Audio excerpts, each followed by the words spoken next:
This episode is brought to you by Accenture. When your advertising operations fall out of sync, everything else follows. Spotify and Accenture are working together to reinvent the rhythm of ad sales, using automation, analytics, and smarter workflows to simplify campaign delivery and access better data across the business. The result? Less time spent on operations, more time connecting brands with the moments and fandoms that matter most. Learn more at accenture.com/Spotify. The new LinkedIn Hiring Pro can't undo your last hire, the no-show. Who set you back because they didn't show up on day one, or day two, or ever again. And now your product launch is delayed because you're talking to alien abduction podcasters to track them down. But LinkedIn Hiring Pro can help make sure your next hire sticks. In fact, businesses who use LinkedIn are 24% less likely to reopen a role in the next 12 months. Hire right the first time with LinkedIn Hiring Pro. Post a free job today at linkedin.com/quality. This podcast is part of the Robots Radio Rocket Club, a program designed to help all podcasts reach their full potential. For information about joining the Robots Radio Rocket Club, check out robotsradio.net. Welcome to Holocron Histories, Star Wars Canon versus Legends, where we're going to take a deep dive into the lore of the Star Wars universe. All right, and welcome to our first live episode of the Holocron Histories podcast, where we talk about all things Legends versus Canon regarding Star Wars. I am Austin, or Teacup. I'm one of your co-hosts for this podcast. And I am Ben of Temeria. All right. Well, we're going through kind of the different, I guess, factions is a way to put it. But yeah, structures, governments, whatever, of the Star Wars universe. And so last week we covered the Confederacy of Independent Systems, or better yet known as the Separatists. So where are we going today? Today we are going to, with one of my favorite factions in Star Wars, which we don't get a whole lot in canon, but we get plenty of it in Legends, which is the Sith Empire. Specifically the Sith Empire, not the Galactic Empire, what most people would think. Right. The Sith Empire. So the main faction you see in like KOTOR 1, KOTOR 2, we see them in the Old Republic MMO, a lot of Old Republic, but they do have other places in the Star Wars universe. Right. Yes, particularly, I'm thinking of the Old Republic novels. You see them there too. Yep. Which, if you're a big KOTOR fan, pick up the Revan novel. It's one of the good ones of the Old Republic. It's one of the better. Deceived is also amazing. If you want a good kind of intro to where, sort of, I guess, the MMO starts off, Deceived is a good. Yes, Deceived was the Malgus book, wasn't? I'm pretty sure. Yeah, which. Right now in the MMO, Malgus is a very, very big point right now. Again. Oh. So, they brought him back as the main villain now, instead of a side villain. So, if you play the game, and this is like, kind of off topic before we start, when you play the MMO, Malgus isn't even, like, they put him in all the trailers and the promotions as the main bad guy. But when you start actually playing the game, he's not even a main bad guy. At all. He's a side villain in some of the flashpoints you do. And I was like, wait, what? That's interesting, because in the book, he kind of, this is a spoiler a little bit, but he kind of like, whether or not he's really for the Sith Empire is, kind of goes back and forth, at least in the novel. Mm-hmm. Yeah, and then with the new expansion with Legacy of the Sith, they actually tied in the Deceived novel into the current expansion. Awesome. So you see, in the Deceived book, you see the main character is a Jedi Knight. I can't remember her name on the top of my head, but she actually helps you out throughout like some of the story missions and whatnot, dealing with Malgus, because she has a connection through the Force because of the events of Deceived. I see. Yes, and She-Cup also says in chat that Malgus is also being added to Galaxy of Heroes, which is awesome. Yeah. So I think they're going to announce more of that towards Celebrations, I think. More about Galaxy of Heroes? Yeah. Oh, yeah. Yeah. Maybe. We'll see. I have a love-hate relationship with Galaxy of Heroes. I've played it since launch, so that was back in 2015, November of 15. So it's been going 6, almost 7 years now. Yeah. I have a love-hate relationship with it. But yeah, so we're going to get into it with Legends. So the Sith Empire, with the origins of the Sith Empire, the Sith civilization began around 100,000 BBY, in which the time of the species of the red-skinned humanoids had evolved onto the planet of Korriban. They lived as a barbaric yet strangely harmonious existence filled with constant warring between the various divided nations on that world. So, if you play Old Republic, the MMO, they're known as pureblood Sith, and then even in the Revan novel, or even in Deceived, all the Old Republic novels, the Sith race is a prominent race in the galaxy at this time. But this is far before that. And then during their pre-industrial age, by 3000 BBY, the inhabitants of Korriban fought off an incursion from the Killiks. It was under an iron rule by King Adis that the Sith first became unified. He was declared the Sith Hara, the ultimate being, and then he was also the one to first form the Sith Empire around the year 28,000 BBY, and then his reign lasted for about 3 centuries. So, we talked about King Adis on our Sith episode, and how he learned from other species and built a giant empire to rule Korriban, and then, later expand beyond Korriban.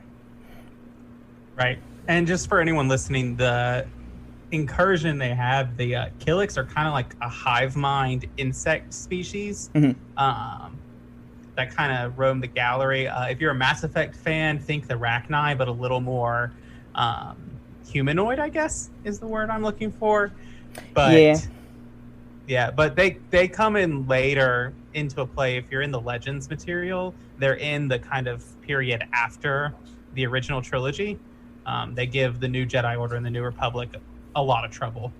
And then after relative stability of the Empire, the first challenge was in 27,700 BBY, when the Sith were visited by the Rakata, which we also talked about on the Sith episode. The aliens were from the distant Infinite Empire, which is another thing we see in KOTOR 1, which is the whole thing with the Starforge. Attempted to lure the ancient Sith King into the confidence by providing him with the knowledge to create holocrons. However, their true motivation of conquest quickly became apparent. This led King Adis bringing the full might of the Sith Empire to bear on the Rakata, and he succeeded in driving them away from Korriban at the cost of his life. So, the Sith were actually the first ones to basically develop holocrons specifically because of the Rakata, which we do talk about again in our Sith episode. A lot of the stuff was in the Sith episode because it's specifically as a Sith. And like the Rakata, if you've played KOTOR, you know who the Rakata are. They're a big part of that, and they were an empire before the Sith and before the Republic that kind of conquered the galaxy. But most of the main technologies that you find in Star Wars, hyperspace travel, holocrons, the lightsaber, even blasters to an extent, all begin with the Rakata and their infinite empire. Yes. Yep. Yeah. And then using the remains of the enemy crafts, the once primitive Sith were propelled into a space age and were armed with the power of the dark side of the Force. Using these new acquired tools from the Infinite Empire, the Sith Empire conquered other nearby worlds, which became part of the Sith space, and relocated their capital from the ancient Korriban to the neighboring world of Ziost. Which, if you do play Star Wars Old Republic, and right before you get to one of the major expansions, you actually do visit Ziost, which is kind of cool. But during that age, the capital was a completely different planet than Ziost. And then around the year 7000 BBY, a civil war was initiated by Dathka Karash, which left most of the cities of Korriban in ruin. A group of Sith priests of the Kisa caste interpreted the death of Adis as a sign to reject the dark side dominated beliefs of their people. Labeled as heretics for their actions, these Sith were banished and settled the planet of Thund and became the Sorcerers of Thund. The planet Arcania also fell under the domination of the Sith, and by 7000 BBY, they were established a library known as the Vesha Tuwan on it. So I'm curious if this is like a precursor to kind of the Sith alchemy or magic base, like what we see in the Witches of Dathomir, maybe? Potentially, it kind of sounds similar to that, but what caught my attention in this is this adherence to the dark side, like a rejection of the dark side, which predates the Jedi, which I just think is interesting. Yeah. And then around the year 69,000 BBY, or sorry, 6,900 BBY, exiled fallen Jedi fleeing from the Battle of Korbos, which concluded the 100-Year Darkness, landed on Korriban, a desolate world inhabited by the relatively primitive but unusually Force-sensitive Sith people. Upon arriving, the Dark Jedi attempted to subjugate the Sith and take whatever knowledge they possess. The Sith attempted to protect their secrets, but they fell to the superior training and technology of the invaders. Using their training in the Force, the fallen Jedi amazed the Sith and elevated themselves to godlike status on Korriban, becoming the rulers of the Sith people. So this is where you will start seeing the transition from what they were called as the Dark Jedi and becoming what we know as the Sith. And more of a Sith as a religious style like how the Jedi are, instead of just being the people. And then over the next 2,000 years, interbreeding occurred between the fallen Jedi and the Sith by means of Sith alchemy, which led to the term Sith being used to identify not only as the original inhabitants of Korriban, but also the fallen Jedi Masters. The intermingling between the two species continue across hundreds of generations, and the hybridized offspring of this union became the new ruling class of the Sith. Thus, the Sith Empire born, with Ziost becoming the capital, while Korriban became a sacred mausoleum world. One of the first Sith lords of this new empire was Ajunta Paul, who the native Sith viewed as the incarnation of their primary god, Typhagim. I believe that's how you pronounce it. Which is interesting. So that's something I like. So I play a lot of the MMO, and I did not realize there was like intermingling between the two of humans or even just the Sith that we know as a Sith Lords with the Sith race. I didn't know that was a thing, because in the game it's not really there. Like the Sith, pureblood Sith hate humans with a passion. They hate everything, really. And we'll get into this, but like if you're playing the MMO, the Sith Empire that kind of gets in there in the MMO they originate from a planet called Drummond Cross. Yeah. Is like the Drummond head Cross. of that. Mm-hmm. Drummond Cost, and there, the pureblood Sith, like there is a clear like racial hierarchy that exists there. Like you cannot advance enough if you are not a pureblood Sith. Yeah. And a Force wielder. You need to, if you're a human and a Force wielder, you can get up higher in the ranks. But if you're a human who cannot wield the Force, you are basically trash. Yeah, on the planet. and we'll get into that because it gets kind of dark on what they do. Mm-hmm. So now we get into the golden age of the Sith.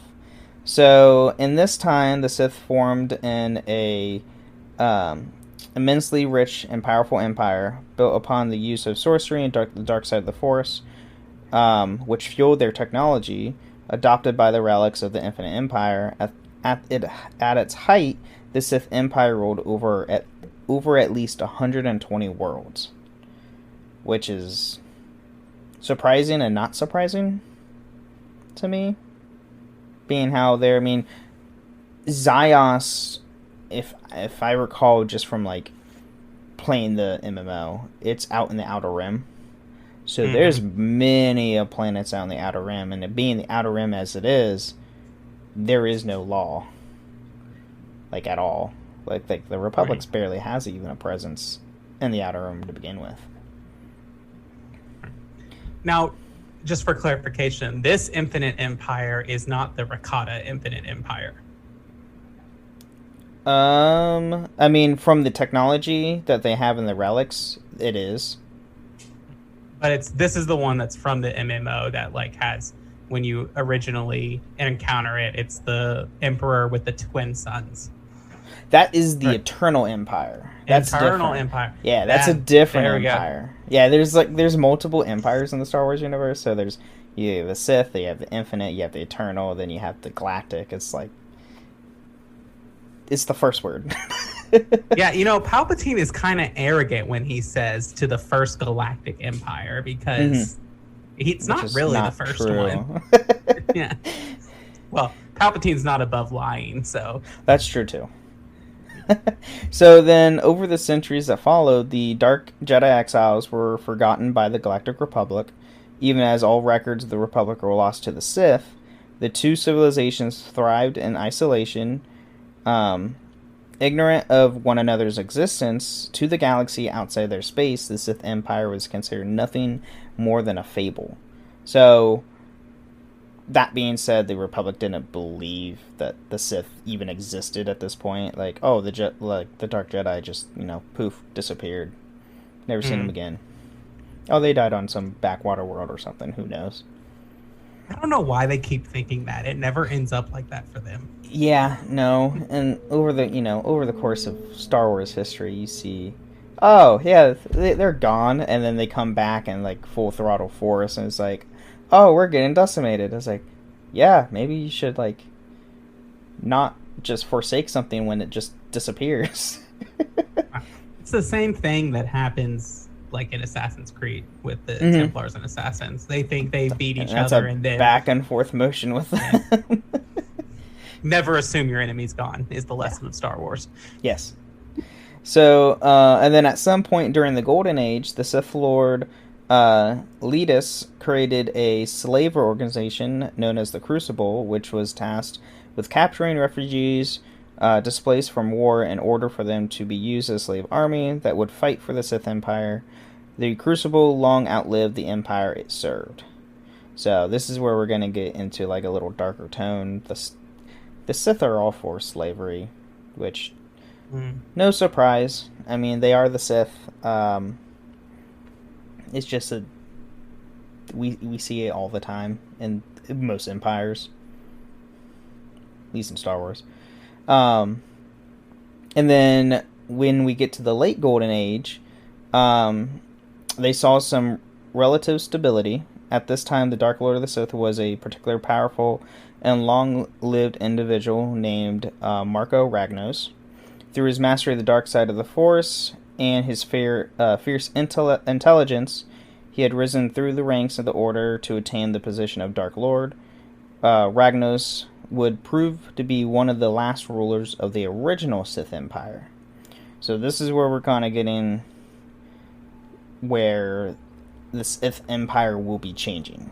And they do have multiple reforms, just like the Republic does.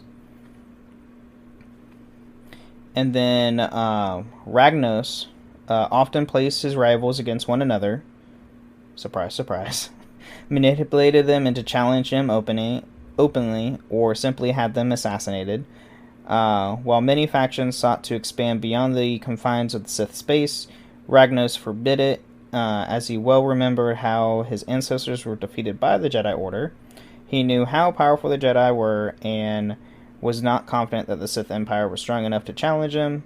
After ruling for over a century, his death caused a power vacuum within the leadership of the Empire, which saw the isolationists Lundun Crush and the exceptional Nagasato amass power in the Order to propel themselves onto the Sith throne. So, yeah. Right. And Marco Ragnos, if you really want to talk about it like historically, he is kind of the first Dark Lord of the Sith. Yep. Like someone who really like maintains that title and has unchallenged authority when he ruled. And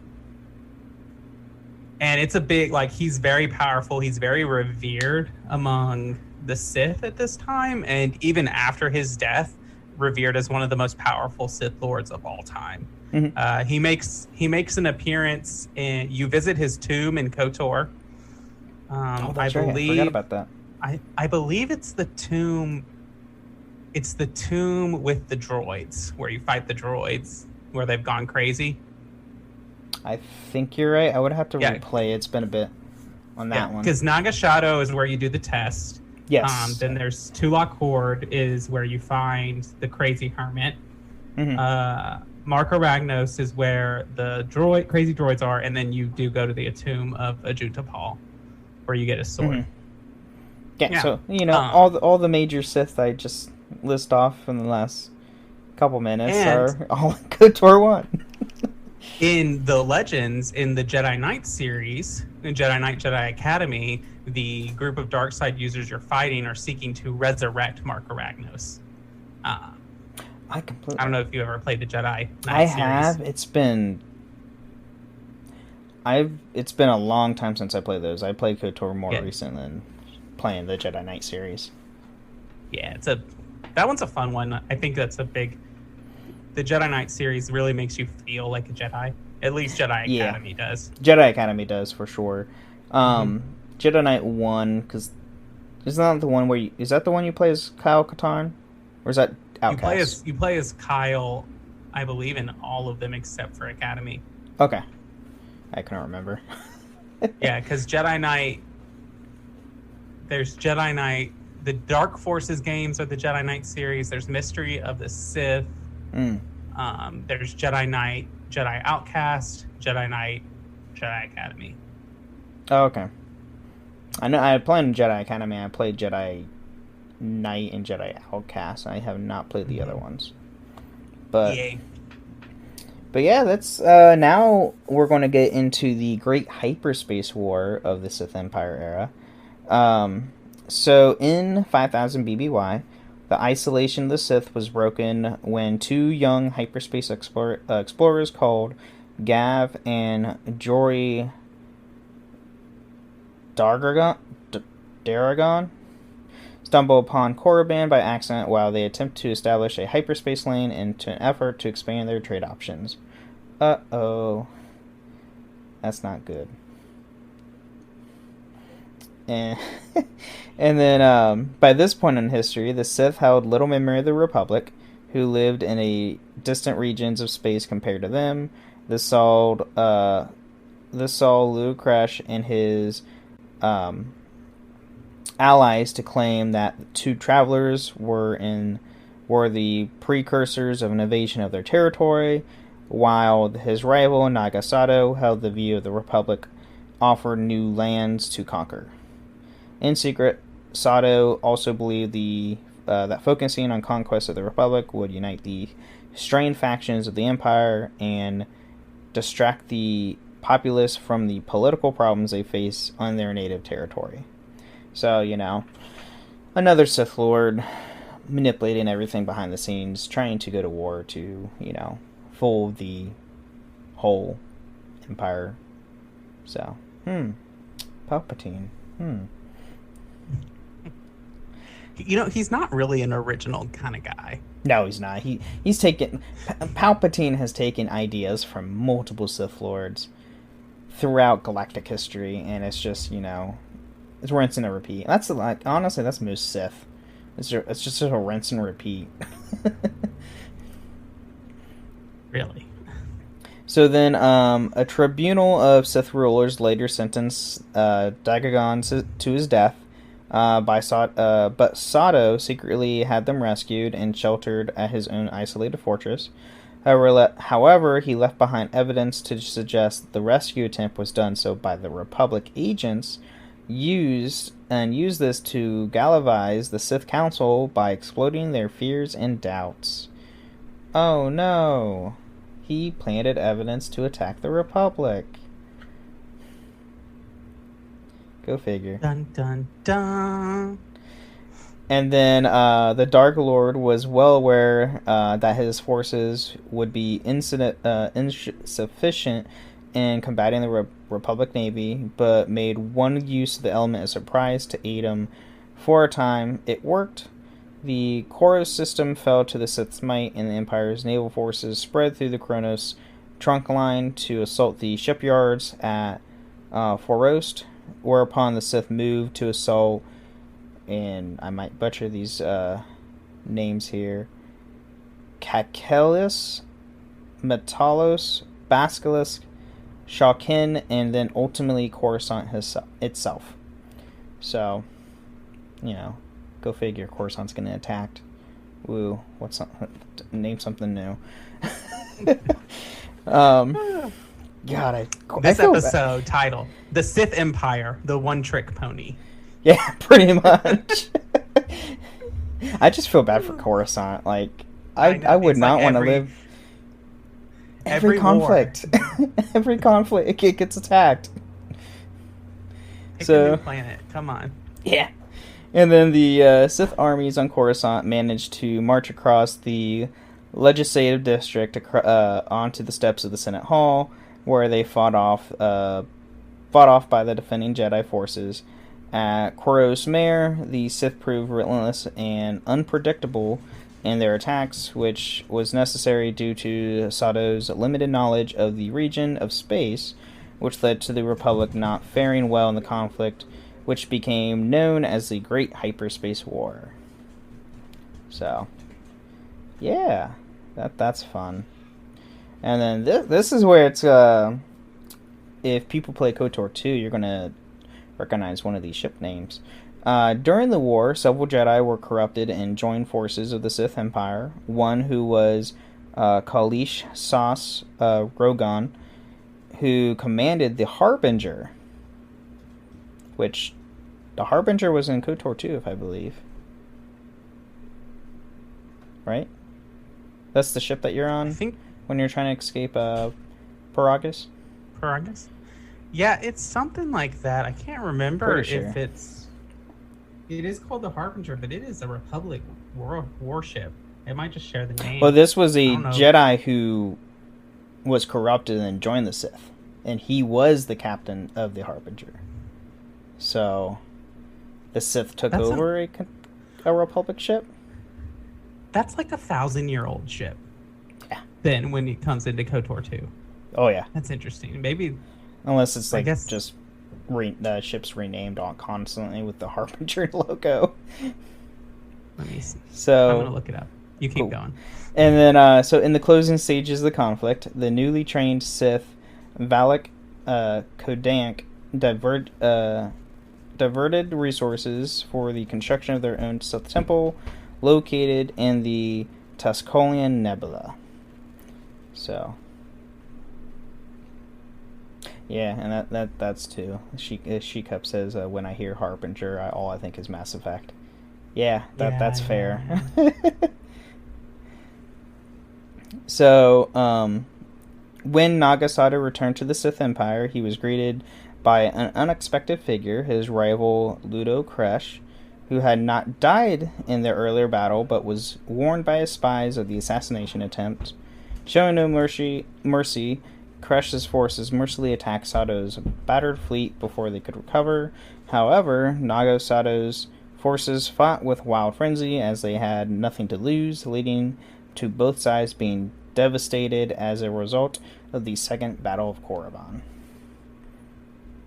So, yeah. Well, I mean, if you have nothing to lose, Sith just go all out and go ballistic. Right.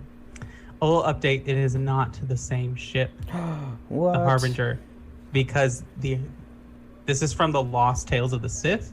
Okay. It's not destroyed till 43 ABY. Oh, God. Really? Yeah.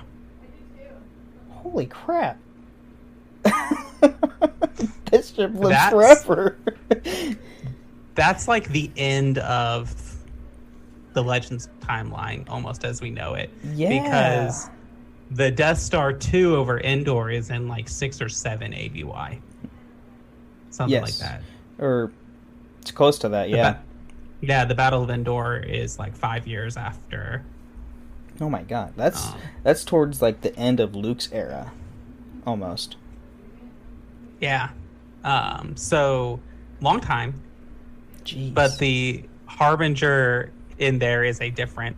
It has a separate It has a separate Wikipedia entrance than. Interesting. So, fun facts. So, by this point, Supreme Chancellor Pulamoto, I think that's how you say it, ordered Republic forces in an invasion of Sith space, which saw hundreds of ships piercing the Stygian Veil. The Sith Empire at the time was in complete turmoil after the death of Ludo Kresh and was unable to withstand the onslaught of these invaders. With Kresh dead and Sado missing, Shar Dakan became acting Dark Lord of the Sith. Sensing defeat and possible surrender being the only options available to them, he commanded his warriors to make suicidal attacks against the invading enemy fleets. This act led to heavy losses being sustained by the Republic and forced them into making a temporary retreat as a result. Ultimately, the Republic only won after many of the lower caste Sith committed ritualistic suicide. So, that's also fun. Like, you know, hey, we're not going to win, just kamikaze them. That's all good. It's the only way to go at that point. And then the Sith Empire was broken as a result through unknown to the Republic. Sado had in fact escaped the struggle. He fled to Yavin 4 in his single Deerfawn class battleship, which was buried on the moon, while the Dark Lords Masamasi created temples for their masters. One of the Sith Lords to die during the conflict was Lord Garu, the holder of King Adis' holocron, who perished on the world of Ashasri, leaving the ancient relic behind, where it remained undiscovered for centuries. So, that's interesting that, I mean, Yavin has a lot of history in the back end when it comes to the Force, with both the Jedi and the Sith.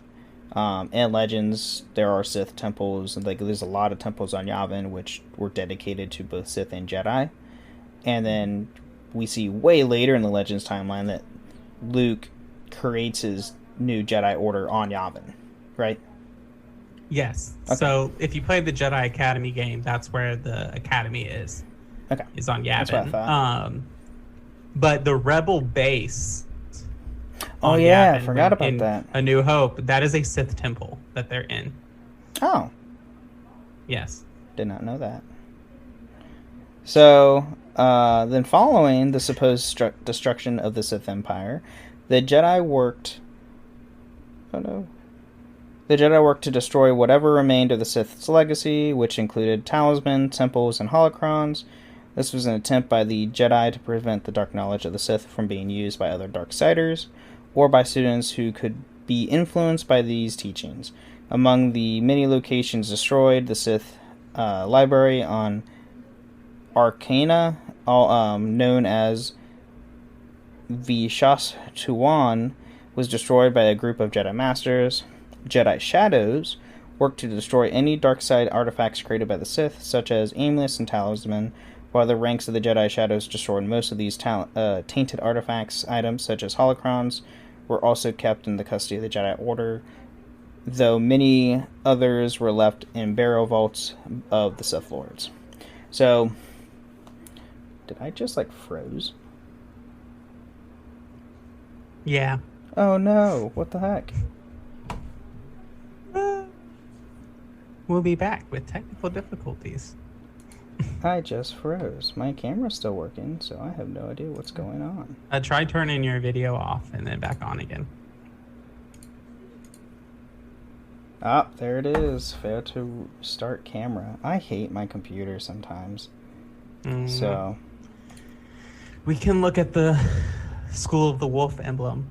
Yeah. There we go. All right. Yeah. That's a fun laptop to have.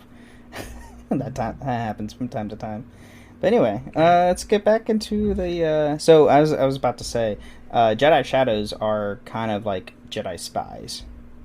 That if you play the MMO, that's one of the combat styles you can do is a shadow or classes.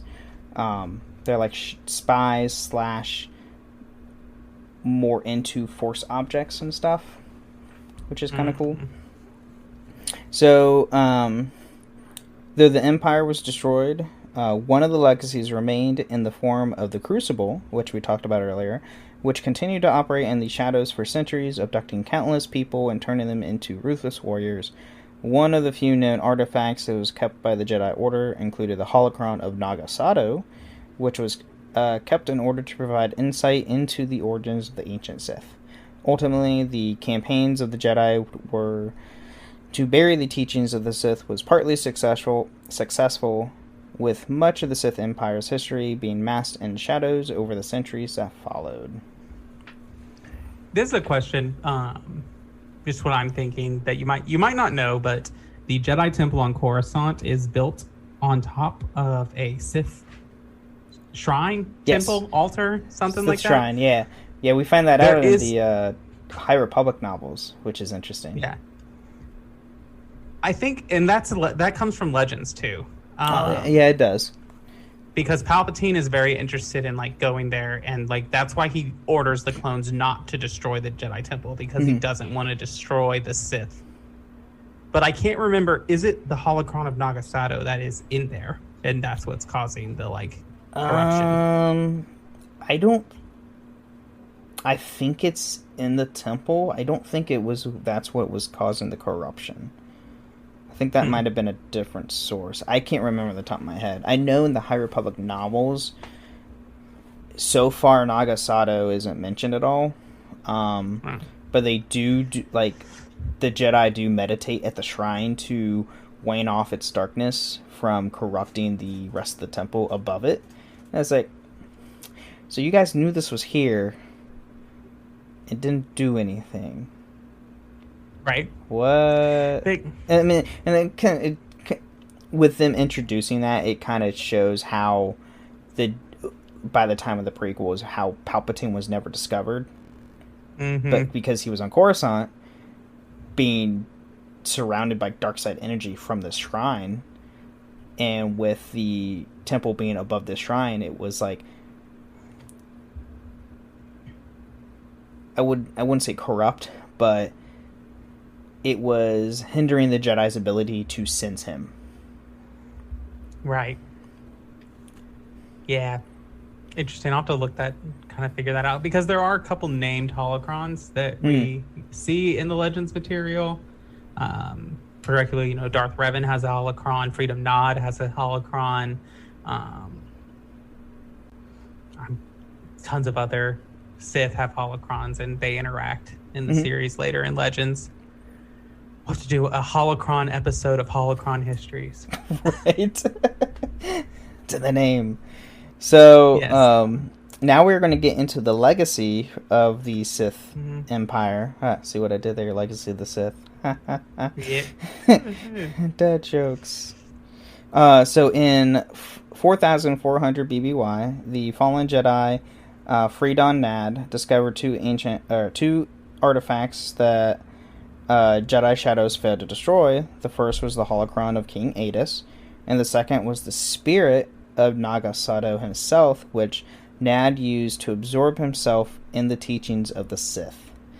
After communing with the long-dead Sith Lord, Freedon Nad destroyed Sato's spirit and later used his newly acquired power to bring about the Freedon Nad uprising, whereupon he was defeated. However, like Sato, Nad's spirit remained on Onderon. Despite his defeat, Nad's teachings would yet lead to a new Sith Empire. So, that's the other thing. Like, Sith, like, in some Sith alchemy, Sith, like, ritual stuff, you can, like, absorb Force ghosts, basically, and, like, gain power from them, which is kind of cool-ish, if you're a Sith.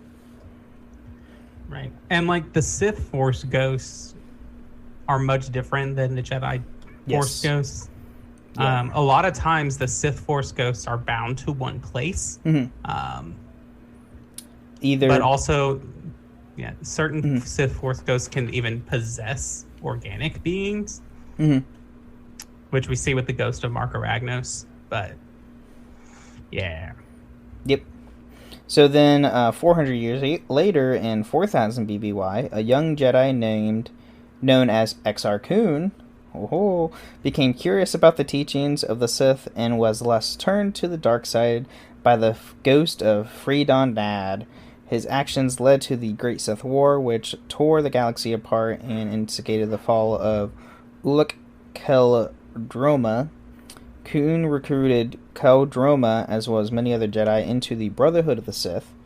Kun and Keldroma led their newborn Sith Empire and caused great destruction during their short reign of power. So, even though Freedon Nad died, with his spirit being there, Exar Kun then was corrupted by his spirit.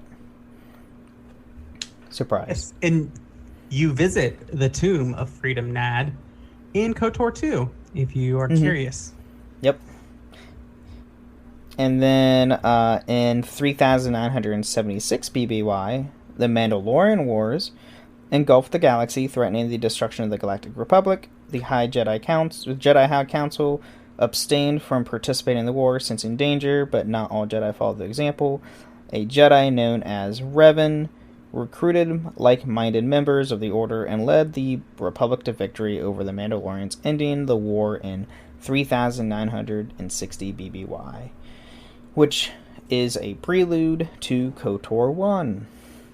Woo! Yes.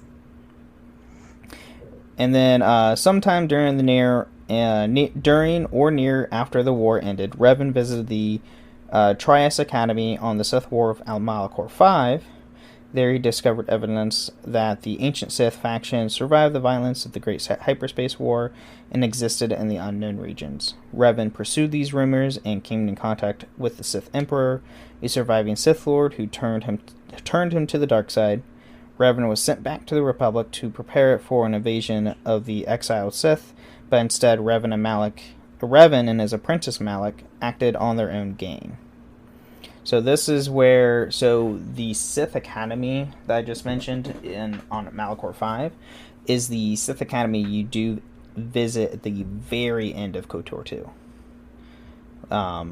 With spoilers if you don't want to listen to KOTOR 2 spoilers, but it is where Darth Treya, is it Treya? Is her name Darth Treya?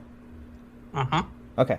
Dark Scion and Darth Nihilus, they're the trifecta, their so-called academy, where you fight Darth Treya, a.k.a. Kira.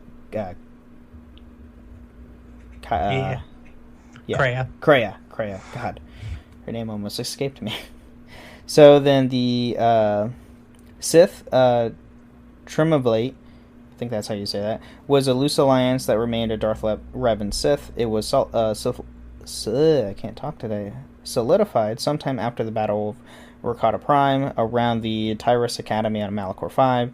The organization was made up of several, if not hundreds, of Sith apprentices, Sith masters, and most importantly, Sith assassins, and fell under the leadership of 3 powerful Sith lords: Darth Traya, Darth Nihilus, and Darth Sion, co-rulers of the new Sith Empire. And then from Malachor 5, they intervene with galactic affairs, using Darth Traya's ideas of echoes of the Force and corrupting Jedi to the dark side. Sion quickly grew impatient of waiting to fight the Jedi and the Republic, while Nihilus grew hungry and needed Force subsistence, which Nihilus has his own crazy backstory alone. The 2 conspired against Darth Traya and attacked when she was vulnerable. The 2 lords used an unknown Force technique to sever her connection to the Force, leaving her cast out by both Jedi and Sith. Abandoning her Sith name and title and traveling as Kreia, the fallen Sith Lord directed her anger towards the Force itself, viewing it as a malevolent, intelligent being. She directed her manipulations towards the Jedi Exile, which is the main character you play in KOTOR 2, who had cut herself off from the Force following the events of the Mandalorian Wars, and in whom Kreia saw a means to destroy the Force itself. Sion and Nihilus went their separate ways, Sion carrying out a purge of the Jedi Order, and Nihilus consuming entire civilizations in his hunger. Then they turned to each other, each controlling a nearly equal section of the Sith Empire. Thus began the Sith Civil War. So we're getting to a lot of the events of, like, during KOTOR 2, and yeah, pretty much during KOTOR 2, the back end stuff. Under Kreia's direction, the Jedi Exile retrained herself as a Jedi and fought the Sith Empire of Sion and Nihilus, eventually destroying them both. Kreia revealed her true intentions, killing survivors of the Jedi High Council and luring the Jedi Exile to the Tyrus Academy on Malachor 5. There, Kreia, once again in the disguise of Darth Traya, Sith Lord of Betrayal, fought the Exile with the intention of using the retrained Jedi's unique connection to the Force in order to destroy the Force entirely. The Jedi Exile defeated Traya, and Malachor 5 was destroyed by Bodor's mass shadow generator in 3,951 BBY, ending her Sith Empire once and for all. So, yeah, it's there's a lot of this. How much do I have left? Oh my god, there's so much left of the legacy. So, and then we get to the aftermath of the Great Hyperspace War. So we go back to 5000 BBY. Survivors of the original Sith Empire established a new Sith Empire in the galaxy's unknown regions. This empire was also known as the True Sith Sect, which was led by Darth Vitiate, a surviving Sith Lord of the old Sith Empire. So, and Vitiate is who we see in the MMO at some point. He then becomes Valkorian, and then he's also known as the Sith Emperor, who corrupted Revan. Yes. And then refugees wandered aimlessly through space in search of a new home. 20 years after the departure of the original Empire's territory, the Sith discovered the forgotten world of Dromund Kaas, unsettled, and began to process a rebuilding. It was the Sith Empire which offered the Mandalorian Neo-Crusaders their new crusade against their common foe, resulting to the Mandalorian Wars. During the war, Revan discovered that he was turned by the Emperor before invading the Republic at the head of his own Sith Empire. Around 300 years after the Jedi Civil War, the Sith Empire, still under the command of the Emperor, his life extended through the Sith magics, invaded the Republic, sparking the Great Galactic War. In 3653 BBY, the Treaty of Coruscant ended the Great Galactic War, giving way to the Cold War, the galaxy divided between the Sith Empire and the Galactic Republic, which that is the events of the Old Republic MMO. Right. I think because that's, like, spoilers for the Deceived book, but Malgus's attack on the temple is a break of the Treaty of Coruscant.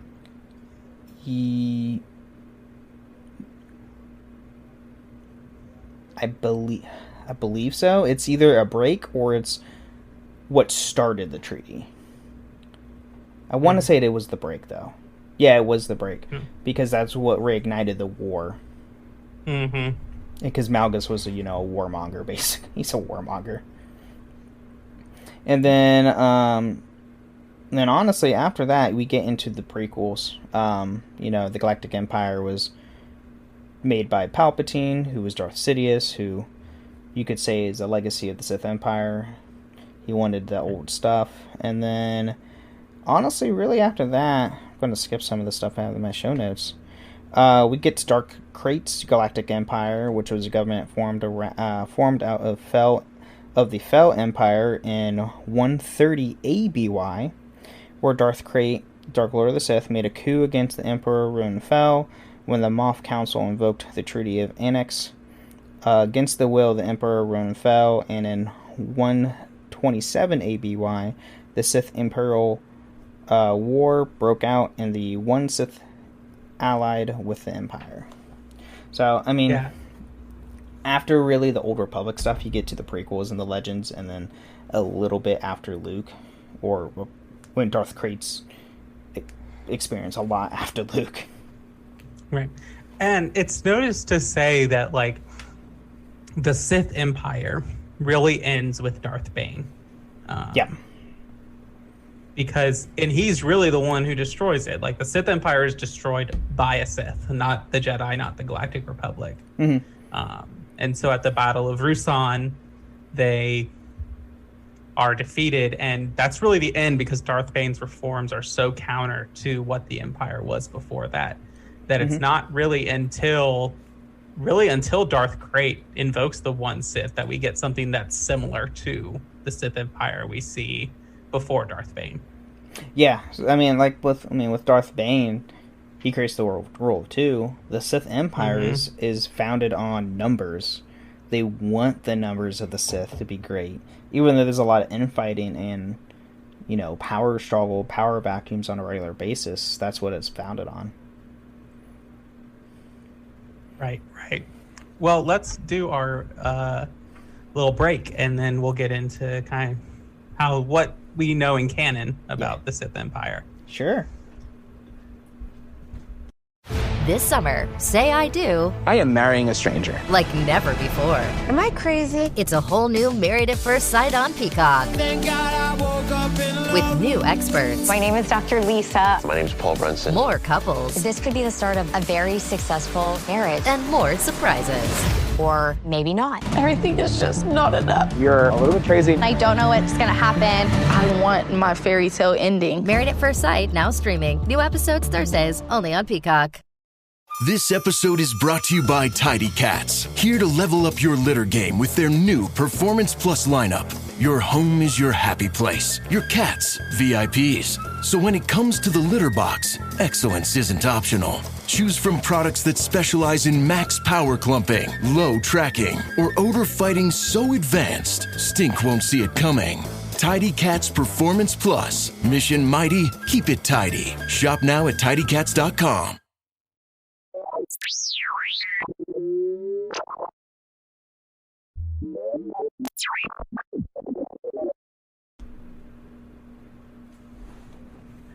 All right. Well, welcome to the middle of, I guess, just the break. It's not really the middle of the show. Yeah, it's not really middle.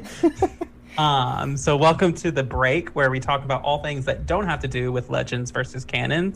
And so I just want to take this time to let you know that one of the greatest ways to support this podcast, if you like this podcast, is to go on to Apple Podcasts or Spotify and leave us a 5-star review. You do need an account on those, but you don't have to listen on those platforms to leave us a review. We greatly appreciate that. It lets people know that this is a great podcast and let them know it's worth listening to. Another thing is, if you leave a 5-star review on Apple and you leave us some kind words, we will read that on a future episode of the show. We do not have a review to read this week, I believe. Is that correct? No, not this week. Oh, that's not this week. well, let's get that review. We also let you know that if you would like to support us via Patreon, we do have a Patreon up and running. You can go there. There are various tiers with various benefits. Right up to once a month coming on us with the show to discuss a topic. And yeah. Yeah, and with that, next week we will be having our first Patreon episode with our Patreon Toasty, or he goes by Tarth Toasty on our Discord. So if you guys if anybody wants to join us, you still have time to join us. It will be next Friday when we go live again at 8 p.m. So, and then you guys actually get to choose the topic we go over. So I don't have to make show notes for that episode. So yeah, it'll be fun. Talk about anything Star Wars really on those episodes. So yeah. All right. Well, let's get back into it. Tomorrow morning is knocking. Stock your fridge now. How about a creamy mocha frappuccino drink? Or a sweet vanilla? Smooth caramel, maybe? Or a white chocolate mocha? Whichever you choose, delicious coffee awaits. Find Starbucks Frappuccino drinks wherever you buy your groceries.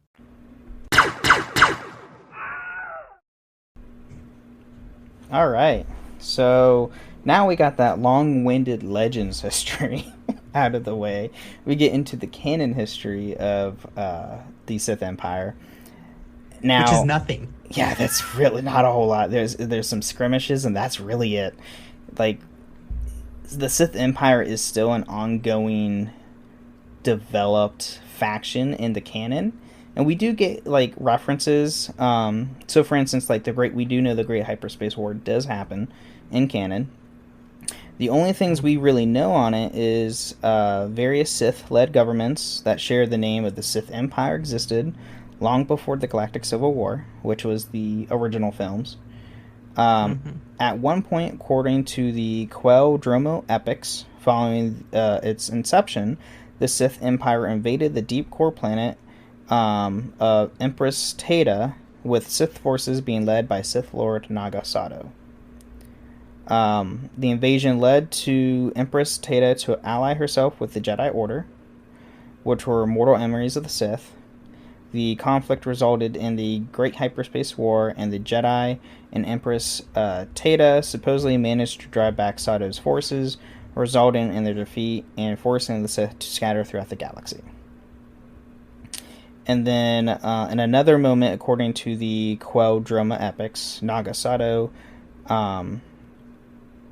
decimated the Jedi world of Ossus when he triggered the stars in the Crone cluster, resulting in the Crone supernova, which left Ossus scarred and barren.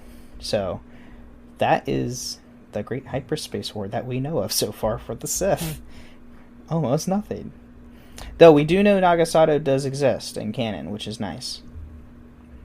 And I think isn't one of the Sith, I know Revan's name is under the Sith troops in Rise of Skywalker. Is Sato's? I can't remember the list of Sith, because they're all named by Sith Lords. You have, it might be Naga Sato. I know Darth Nihilus is mentioned there. Darth Revan. Yeah, that's all I know. It'll be interesting to see kind of what happens here, and like, because as far as I understand Legends, even though it's not official canon, there's still big ideas that some of these things happened. Like, they're just legends surrounding that. Yeah. So, another instance we know the Sith Empire in canon is the Great Scourge of Malachor, which we do hear in Rebels. The Sith Empire maintained a presence on the Sith world of Malachor. A Sith temple was situated on the surface, which contained a super weapon that was created by Darth Tanis. Eventually, the Jedi Order invaded the planet and what became known as the Great Scourge of Malachor. As during the battle between the Jedi and the Sith, thousands of Sith led by a Sith witch, the super weapon activated and petrified the surface, killing all of its combatants. So, we do see that in Rebels. We get a mention of those events when Ezra, Kanan, and Ahsoka visit Malachor. And that's where we get like the first, it's the second showing of the crossguard saber that Kylo Ren uses.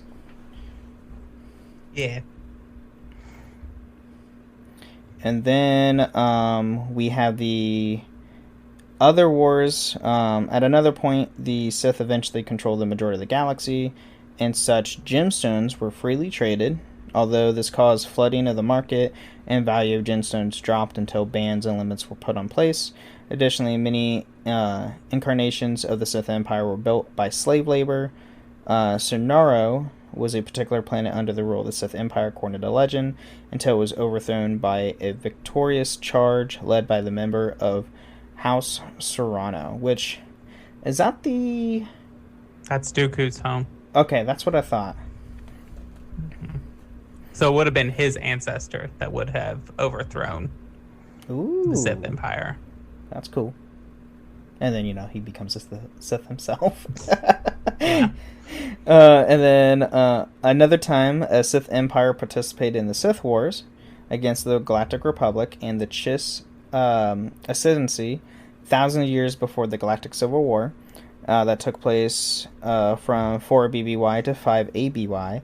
The various Sith empires controlled the planet of Oroterra following an initial invasion, and the world shifted allegiance between the Republic and the Sith throughout the millennia, according to whoever controlled the nearby regions. So that's another interesting thing. So we knew the Sith Wars happened in canon, and then the Chiss Ascendancy is also another ongoing, getting developed in Star Wars canon as well. With Thrawn books, we're seeing more stuff like, I think they're going to introduce them into High Republic at some point. Mm-hmm. Who knows? But with Ahsoka coming out next year that we do know Ahsoka now will be coming out in early 2023. Thrawn's in that, so more likely we'll hopefully see more Chiss stuff in that series. So we'll see. Yeah, I know they play a bigger role. They play a big role in like the post 30 ABY. Mm-hmm. It's like world of late the Legends. Yeah. So like Luke and Thrawn go toe to toe. Mm-hmm. Like right after the Emperor. Like Thrawn is basically in the unknown regions during the Battle of Endor, and then like a couple years later comes back with basically resurrects the Empire and what's called the Imperial Remnant, and then Yep. Thrawn's a nice character. I like what they're doing with him in canon now, though, because they're doing more. I think they're doing a lot more with his character now. Than he did in the Legends, because his rule of the Imperial of the Empire, his rule of the Empire was not long, like at all. Right. So, and then now we get to the legacy of the Sith Empire in canon. So, according to Queldroma's epics, again, a millennia following the Great Hyperspace War, corrupt descendants from the Empire, from Empress Teta's nobility, created the Krath, a dark side cult, and after being empowered by Sith artifacts, the Jedi Knight Oleg Queldroma infiltrated the group after they launched a bloody crusade against the Jedi Order, but was corrupted by the dark side of the Force. Alongside the fallen Jedi Exar Kun, led the Krath. Together, the two turned Empress Teta into a stronghold for a resurgent Sith Empire. So that's another person we know that is in canon is Exar Kun, who makes a very prominent role in the Sith history. Right. Yes. And he is the inventor of the double-bladed lightsaber. That too. That is true. He if you like Maul's lightsaber, thank Exar Kun. And then the last thing I have on canon is the Brotherhood of Darkness. It was an army of the Sith and eventually a Sith Empire that participated in the Jedi-Sith War. The Sith Brotherhood was active on Oro Terra until it collapsed, becoming the last Sith Empire. The inhabitants who lived there coordinated with the Jedi into secrecy, alter official Republic records to misclassify the system as uninhabitable. As such, the inhabitants of the planet became nearly closed off to the rest of the galaxy and eventually cut ties with the few remaining trading partners that they had when the Brotherhood fell. At the end of the war, around 1032 BBY, the Sith Brotherhood was defeated by the Republic and the Jedi, and the Sith were thought destroyed when they all turned on each other. Darth Bane was the sole survivor and established the Rule of Two, which served as a doctrine for the surviving Sith for the next 1,000 years. Yes. And if you need good reading, the Darth Bane trilogy is one of the best of Star Wars. Yeah, Darth Bane trilogy is good. Even it is Legends though, isn't it? Right? Technically it is Legends. Still Legends. But I mean, we know Darth Bane existed. Yes. Yes, he exists thanks to the Yoda Chronicles and voiced by none other than Mark Hamill himself, which is great. Yes. But yeah, that's what we got for this week's episode on the Sith Empire. I think that's all the time we got for today. Yeah, today was a little long of an episode. So, we will see you guys next week with our patrons. All right. See y'all next week. And may the Force be with you. Yes. Thank you for listening to Holocron Histories, Star Wars Canon versus Legends. You can find us on the Robots Radio Discord at robotsradio.net. You can also follow us on Twitter at SWHoloHistories and contact us at holocronhistories@gmail.com.